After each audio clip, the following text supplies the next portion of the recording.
Pedigree যেখানে রেখেছি ওখানে গিয়ে বসে আছে, ওখানে শুয়ে আছে, বারবার দেখিয়ে দিচ্ছে যে পেডিগ্রি খাবে।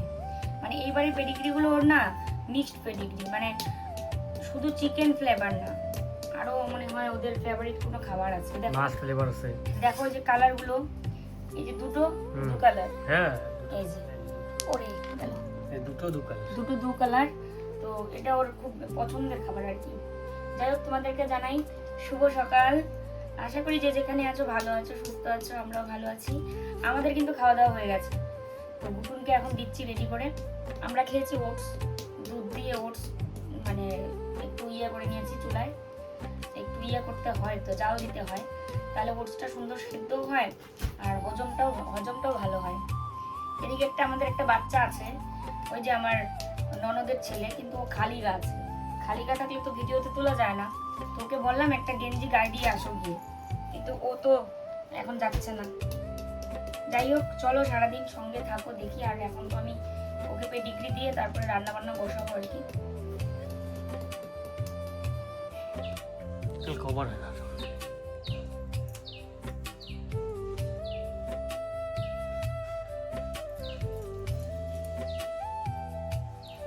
ওই ফুলশা অনেক কিছু ছিল না। এটা 100 টাকা মাছ, দেশি মাছ করো। দেশি মাছ খাওয়া তো ভালো, কোনো রকম দিনই করে রাখা হয়েছিল। এই মাছগুলো না একদম মানে ক্ষেতের মাছ, আর ক্ষেতের মাছ জন্যই এত কাদা টাদা একদম ভর্তি। তো এগুলোকে বেশ কয়েকবার বলা ভুল, অনেকবার করে ধুতে হচ্ছে। তার সাথে লবণ দিয়ে বেশ অনেকক্ষণ কিন্তু ধুয়ে নিয়েছি। তারপরেও কিন্তু মাছগুলোর থেকে কাদা বেরোচ্ছেই, কারণ এই যে এখন অনেক বেশি বৃষ্টি হওয়ার কারণে যত ক্ষেত খাল বিল আছে সব কিছু তো জল আছে, তো সেই ক্ষেত্রে কিন্তু মাছ ধরছে সবাই। যেমন ওই দিন আমরা মাকে নিয়ে যেদিন ডাক্তারের কাছে গেলাম, সেদিন দেখি কত মানুষ যে ক্ষেতের থেকে মাছ ধরছিল সেদিন। তো এখন সবাই মাল নিয়ে ডিসপ্যাচ করছে।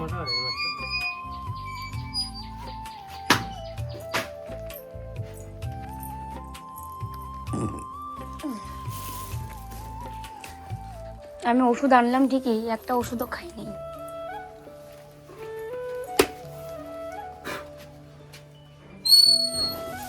আগে দিয়েছি, দাও।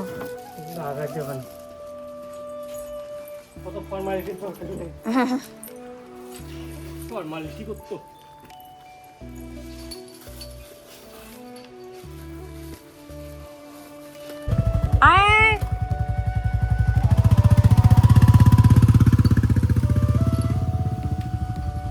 যায় না, আসো আসো।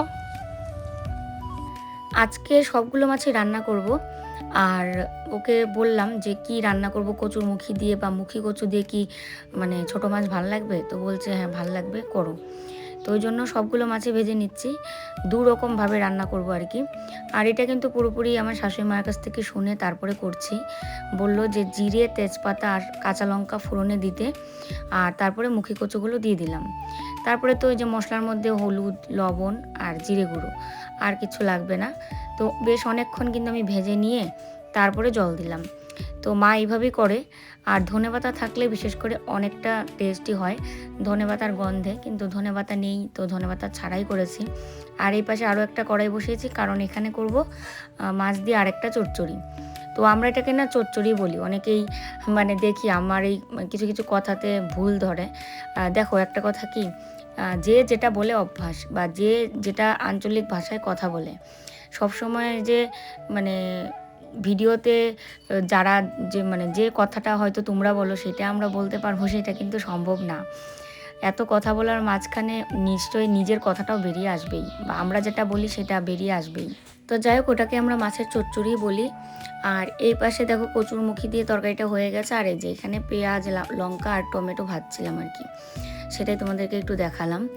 আর ওটার মধ্যে মানে হলুদ টলুদ দিয়ে জল দিয়ে তারপর মাছ দিয়ে কিছুক্ষণ ঢেকে রাখবো।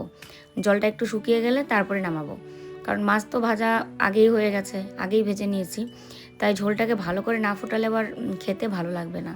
আর আজকে আমার বাবার মানে দ্বিতীয় মৃত্যুবার্ষিকী, তো বাড়িতে তো কীর্তন আর গীতাপাঠের ব্যবস্থা করেছে দাদা, বৌদি, মা সবাই মিলে। পাপায়ও তো এখন বড় হয়ে গেছে, মানে আমার দাদার বড় ছেলেটা, তো ওকে নিয়েই মা কী মানে কীর্তনে আর কি যাদেরকে ডাকতে লাগে তাদেরকে ডেকে এনেছে। বৌদি আবার হয়তো ঘর দর পরিষ্কার করছে, দাদা আবার এদিকে বাজার আনছে, মানে এক একজন এক একটা দায়িত্ব নিয়ে করছে আর কি কাজ। আর আমি তো মেয়ে, কিন্তু আমি আমার বাবাকে তো একটু স্মরণ করবোই আজকে, সেরকম করে ওইভাবে পালন না করলেও। এখন বসিয়েছি মিষ্টি কুমড়া, মাছের ঝোল, মাছের চচ্চড়ি সব নামিয়ে নিয়েছি, ভাত তো আগেই হয়েছে, মিষ্টি কুমড়াটা ভাজলেই হলো। দেখো রান্নাঘরের কাজ একদম কমপ্লিট, রান্না বান্না শেষ করে নিয়ে ওভেন মুছে টুছে, স্ল্যাব মুছে টুছে সব রাখলাম। আর ও এখনও পর্যন্ত প্রোডাক্ট জমা দিয়ে আসেনি বাড়িতে, একটু আগেই ফোন করেছিলাম, বললো এখনও পর্যন্ত শুরুই করেনি। ওনাদের আর অনেক কাজ থাকে, নিয়ে মানে বসিয়ে রাখে, হবে করব, বসো, মানে এরকম করতে থাকে। তো যাই হোক, এখানকার কাজবাজ এরকমই। কলকাতার যে ছিলাম, কলকাতায় প্রোডাক্ট জমা দিতে গেলে ওদের একটা নিজস্ব দায়িত্বই ছিল, ওরা তাড়াতাড়ি জমাও নিয়ে নিত। আর লাইনের একটা ইয়ে ছিল, ধরো আমার পেছনে কেউ একজন দাঁড়িয়ে আছে শুধুমাত্র একটা চিঠি নিয়ে, আর আমি ওই যে চিঠি নিয়ে দাঁড়িয়েছে তার সামনে আমি দাঁড়িয়েছি 20টা পার্সেল নিয়ে, 20টা পার্সেল নিয়ে, আমারটাই আগে নেবে, কারণ যেহেতু আমি লাইনের প্রথম মানে ফার্স্টে দাঁড়িয়েছি এবং আমি আগে এসেছি। কিন্তু এখানে সেরকম না, এখানে এটাও হয়, ধরো যে পেছনে যদি এরকম কেউ যে একজন চিঠি নিয়ে দাঁড়িয়ে থাকলে আমার তো একটা চিঠি, আমারটাই নিন আগে, তো এরকম করে।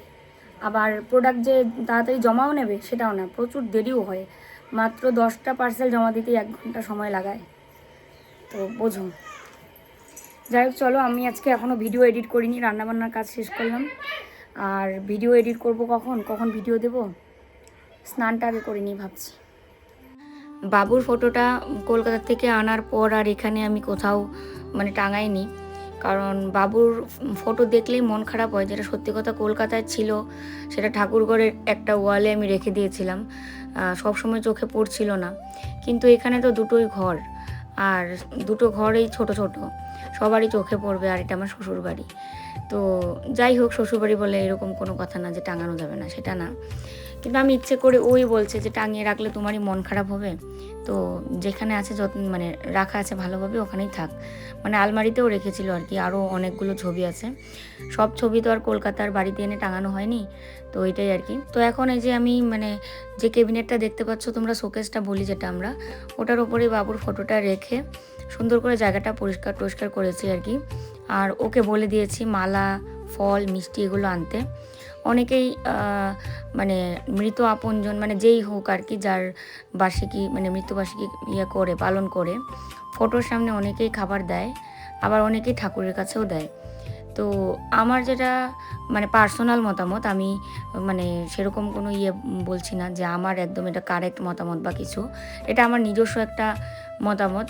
আমি না আমার বাবার ফটোতে মালা লাগাইনি, গত বছরও লাগাইনি। আমি জানতাম যে এদিন আমার বাবার মৃত্যুবার্ষিকী, কিন্তু আমি লাগাইনি, আমি সহ্য করতে পারছিলাম না যে আমার বাবা নেই, মালা দেওয়া মানে হচ্ছে আমার বাবা নেই, তো সেই কারণে। তো এইবার আমার মন চাইলো যে মালা দেব, কিন্তু ফটোর সামনে কোনো খাবার দেব না, আমি খাবারটা কৃষ্ণের নামে দেব, ভগবানের নামে দেব, ভগবান গ্রহণ করলেই আমরা গ্রহণ করতে পারবো, আমাদের ভিতরে তো ভগবান রয়েছে, তো ভগবান যদি গ্রহণ করে সেই প্রসাদটা আমরা যখন খাবো তখন সেটাই হবে। আর বাবু তো আমি জানি না কোথায় আছে, বাবু যেখানেই থাক ভালো থাক, এটাই চাইবো। আর মানে বাবুর ফটোর সামনে খাবার দিতে গেলে আমার আরও বেশি লাগবে, খারাপ লাগবে, কষ্ট লাগবে, আর মনে হয় যে বাবুকে আদৌ খেতে পারছে, ফটোর সামনে রেখেছে যে, এরকম আমার মনে হয় আর কি। তো যাই হোক, এক একজনের ফিলিংস এক এক রকম, আমি বারবারই বলছি তোমাদের, যার যার পার্সোনাল মতামত, আমি আমার মতামত অনুযায়ী করবো। এবং এটা কল্লোলেরও কথা যে ফটোর সামনে না দিয়ে ঠাকুরকে দাও, আমার মাও বলেছিল। তো আমার মা এটাও বলেছে যে ঠাকুরকে দিয়ে ওখানে গীতা পাঠ করার জন্য, এবং আমি তো কীর্তন পারি, একটু কীর্তন করার জন্য। সেই সময় বেদবেশ হস্তিনাপুরে দেখিতে পাইব না। বেদবেশ বলিলেন, এই যুদ্ধের যাহা কিছু ঘটনাবলী জ্ঞানী সঞ্জয়কে তাহাকে দিব্য দৃষ্টি প্রদান করিতেছি। তাহার ফলে সঞ্জয় গৃহে বসিয়া সমস্ত যুদ্ধের ঘটনা দিব্য চোখে দেখিয়া আপনার সকল প্রশ্নের উত্তর দিতে পারিবে। ইহা বলিয়া তিনি তপোবনে চলিয়া গেলেন। আমরা গীতা বা ভগবত গীতায় যাহা দেখিতে পাই তাহা স্বয়ং ভগবান শ্রীকৃষ্ণের মুখের বাণী। কুরুক্ষেত্রে উপস্থিত আত্মীয় স্বজন দেখিয়া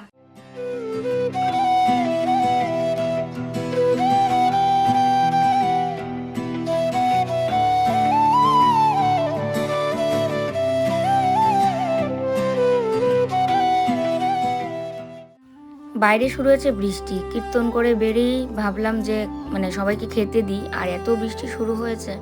তো মাকে বললাম টেবিলে বসতে, মা কোনোভাবেই টেবিলে বসবে না। তারপর ও বলছে মা যেখানে ভালো সেখানে বসুক, যেখানে ভালো লাগে খেতে। তো আমি এখানে ভাত বেড়ে দিলাম, বাটি দিয়ে তরকারি দিলাম, আর বলছিলাম গ্লাস নাওনি, গ্লাস কোথায়? তারপরে আঙুল দিয়ে দেখালো। তো গ্লাসটা এনে দিচ্ছি, আর আমাদেরও ভাত কিন্তু বেড়ে নিয়েছি, মানে সবার ভাত একসঙ্গে বেড়েছে। আর ঘুটুন খাবে চিকেন দিয়ে, কারণ ঘুটুন না ছোটো মাছ খায় না, তো ওই কারণে। আর আমরা এই যে দেখো টেবিলে নিয়ে নিচ্ছি। বাইরে প্রচণ্ড পরিমাণে বৃষ্টি শুরু হয়েছে, মানে কেউ কারো কথা শুনছিলাম না। বারান্দায় আসলে ঘরের ভিতরে তাও সিলিং থাকাতে এতটা আওয়াজটা হচ্ছিল না, তাও পরিমাণমূলক অনেক বেশি মানে আওয়াজ। আর আজকের বৃষ্টিতে না ভিজতে ইচ্ছে করছিল, কিন্তু বৃষ্টিটা হয়েছে এখন।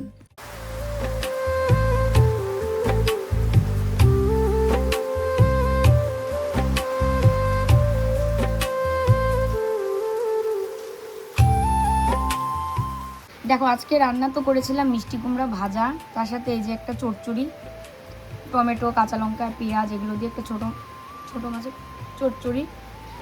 আর এই হচ্ছে কচুর মুখি বা মুখি কচু দিয়ে মাছের তরকারি। তো এই আর কি। দেখো আর এটা থালা ধরে আছে। কেমন হয়েছে রান্না? ভালো না হলেও এমনিই বলো না। মাকে এত মতো বললাম টেবিলে বসতে, বসলো না, তো ওখানেই খাচ্ছে। কেমন হয়েছে রান্না? ভালো হয়েছে? কচুর মুখি মনে হয় না তোমার মতো হয়েছে, তোমারটা আমার থেকে ভালো হয়। আমি যদিও এখনো খাই নেই। মারটা অনেক ভালো হয় না? মানে কোনো সময় তুমি দেখবা দুজনের রান্না প্রায় সেম হবে না, তাই না? এই ছোট ছোট মাছগুলো খেতে দারুণ লাগে। কল্লোল মিউজিক চালিয়ে গান গাইছে অনেকক্ষণ ধরে। একটা বক্স কিনবে।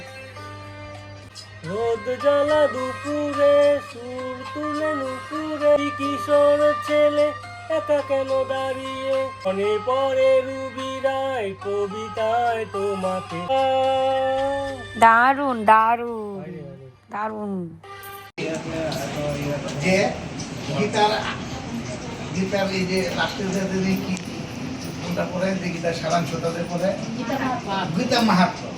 গীতা না পড়লেও চলবে, গীতা মাহাত্ম পড়লেই চলবে। এরকম মুখরুচু বাচ্চাদেরকে লেভেল চুজ দিয়ে দোকান থেকে কিনে এনে শ্রবণ আমরা করি না। গীতা অধ্যয়ন না করে আপনি শুধুমাত্র মাহাত্ম যদি পড়েন, সেটা অনেক সাধুগুরু আমরা হয়তো আপনাদের কাছে বলছো বা বলেও থাকি, এর কোনো অর্থ হয় না। এটার চিরতাই তো সত্যি কথা।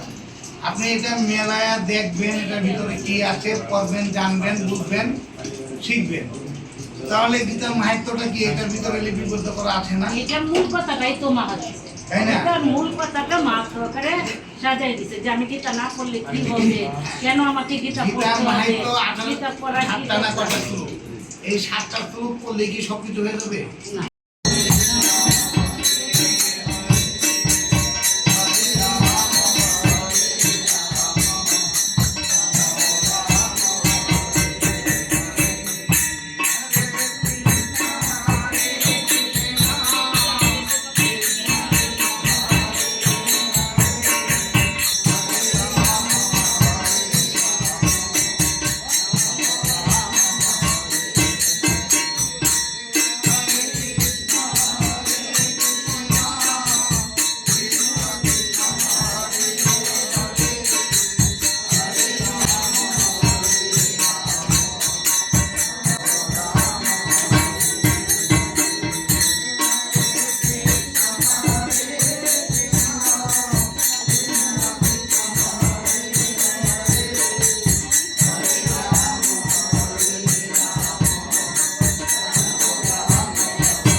ধরে তোমাদের সামনে আসা হয় না। টিভি দেখছিলাম আজকে, তাড়াতাড়ি টিভি দেখা, খাওয়া কমপ্লিট, রাতের খাওয়া আর কি। আর এই হচ্ছে আমার প্রেসক্রিপশান। এখানে অনেক রকমের ওষুধ দিয়েছে। তো তার মধ্যে এখন এই যে আমি দেখো ডাক্তার দেখিয়েছি পরশুদিন, আজকে যাওয়ার কথা ছিল আমার এক্স রে রিপোর্ট নিয়ে ডাক্তার দেখানো, প্লাস মার ব্লাড টেস্টের রিপোর্ট নিয়ে ডাক্তার দেখানো। তো ব্লাড টেস্টের রিপোর্ট আজকে দেওয়ার কথা ছিল, আমার এক্স রে রিপোর্টও আজকে দেওয়ার কথা ছিল, কিন্তু ও ব্যস্ত থাকার কারণে প্রোডাক্ট জমা দিয়ে বাড়ি আসতে আসতে তো অনেক লেট হয়ে গেছে। তো এই জন্য আমরা কালকে যাব। আর যা ওষুধপত্র দেওয়ার সেগুলো তো দিয়ে দিয়েছে ডাক্তারবাবু। আর মার হচ্ছে অনেকগুলো ব্লাড টেস্ট, তো ব্লাড টেস্টের রিপোর্ট অনুযায়ী আরও হয়তো ওষুধ অ্যাড বা বিয়োগ এগুলো করতে পারে। তো মার ওষুধটা ওই জন্য আনা হয়নি ওই দিন, রিপোর্ট দেখে একবারে ওষুধ নিয়ে আসা হবে। আর আমারগুলো শুধু এক্স রে রিপোর্ট, তো তাই এক্স রে রিপোর্টও বলে কি এক্স রে রিপোর্ট আলাদা আর কী হবে, যদি হয় তো ওষুধগুলো নিয়ে যাই। কিন্তু ওই একই কথা, ওষুধ আনা হয়েছে পরশুদিন, আমি এই মাত্র ওষুধগুলো খুলে দেখলাম, মিলালাম যে কোনটা কখন খাওয়া। বেশিরভাগই ভিটামিন ওষুধ দিয়েছে। এটা মনে হচ্ছে গ্যাসের ওষুধ, প্যান MPS 0 না ও 0 মনে হচ্ছে। তো এটা গ্যাসের ওষুধ, আমি জানি যে এটা গ্যাসের। আর এই হচ্ছে একটা দেখো vitamin D3 oral solution, vitamin D3। এই ওষুধটা পুরোটা আমাকে খেয়ে নিতে হবে, সপ্তাহে একবার করে খেতে হবে, রাতে খেতে বলেছে। তো আমি এখন খাবো এটা। আর এটা রাতে এবং দুপুরে, মানে 2 টাইম আর কি খেতে হবে দিনে। আর এই ওষুধটাও রাতে, এটাও ভিটামিন ক্যালসিয়াম এগুলোই, মানে বেশিরভাগই ভিটামিন ওষুধ। এটাও রাতে, সকালেও আছে আবার রাতেও আছে। তো এই আর কি ওষুধগুলো দেখছিলাম যে কোনটা কি। আমাকে জিজ্ঞেস করলো ঘুম হয় কি না, তা আমি বললাম যেটা সত্যি কথা, আমার ঘুম হয় না। ধরো আমি রাতে শুলাম, তো শুয়েও ঘুম ধরতে ধরতে কিছুক্ষণ সময় নেয়, আধা ঘন্টা 1 ঘন্টা। তারপর ঘুমানোর পর যদি ধরো আমি কোনো দিন 1:30টার মধ্যে ঘুমিয়ে গেছি, আমার ঘুম ভেঙে যাবে 4টার সময়। বাথরুম পাবে, বাথরুম থেকে আসার পর আর ঘুম ধরে না, তন্দ্রা, মানে আমি সব টের পাচ্ছি কিন্তু ঘুমাচ্ছি, ঘুমটা পুরোপুরি ক্লিয়ার না। সেই কারণে কিন্তু আমার চেহারা এতটা খারাপ হয়ে গেছে ঘুম না হওয়ার কারণে। তো তারপরে মনে হচ্ছে যে একটা কোনো ঘুমের ওষুধ দিয়েছে, কারণ এটা শুধু রাতেই না, এটা সকালেও দিয়েছে। হয়তো এগুলোর মধ্যে কোনো একটা আছে এরকম যেটা খেলে ঘুম পেতে পারে, ঘুমের ওষুধ নয় কিন্তু, বা কোনো কিছুর একটা অভাবে হচ্ছে সেই ওষুধটা দিয়েছে। তো যাক, চলো ওষুধগুলো খাই।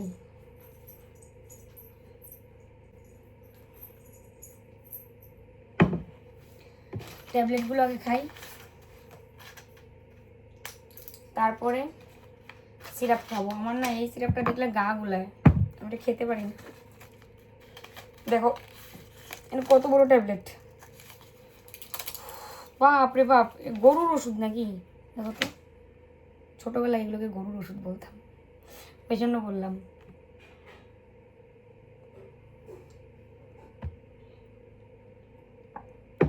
কেমোর ট্যাবলেট খেয়েছি এত বড় বড়, যে মানুষটা আমি ওষুধ দেখলে ভয় পেতাম ছোটোবেলায়, ওষুধ খাওয়ার পর আমার মা পান সুপারি এগুলো নিয়ে রেডি থাকতো। ছোটোবেলায় বলো ওই অপারেশনের কি বলে, চেন্নাই যখন ক্যান্সার ট্রিটমেন্ট চলে তখনও তাই। আর আমার জন্যই সারা জীবনে এত ওষুধ কপালে লিখেছিল ভগবান, যে ওষুধ খেতে খেতে আমি পাগল হয়ে যাব। এই ওষুধটা খেয়ে কেমন যে লেগেছে, মানে দেখো অল্প একটুই ছিল, বেশি ছিল না, এইটুক। আবার আগামী সপ্তাহে আবার, এই সপ্তাহে একবার, মানে প্রতি সপ্তাহে একবার। আর এই ওষুধটা তো খেয়ে আমার পুরো গা পাকিয়ে গেল। আমি জানি এগুলো ওষুধ আমি খেতে পারি না, আর আমার ভাগ্যেই এগুলো ওষুধ খাওয়া। তো আজকে না অনলাইন থেকে 2টো জিনিস এসছে, তোমাদের দেখাতে বলেছি। তখন আমি রান্না করছিলাম, যদিও একবার রান্না করছিলাম আর একবার স্নান করতে গেছি। তো আসলে হচ্ছে কাজু বাদাম ঠাকুরের জন্য, বলেছিলাম তোমাদের অর্ডার করেছিলাম ঠাকুরের জন্য, কাজু বাদাম এসছে। আর হচ্ছে পর্দা অর্ডার করেছি। তো যদিও এগুলো ব্র্যান্ড প্রমোশনের জন্য, আর আমি নিজেই পছন্দ করে, তো মানে সবাই নিজেরাই পছন্দ করে অর্ডার করে, তো যদি ভালো হয় তো আমি রেখে দেবো।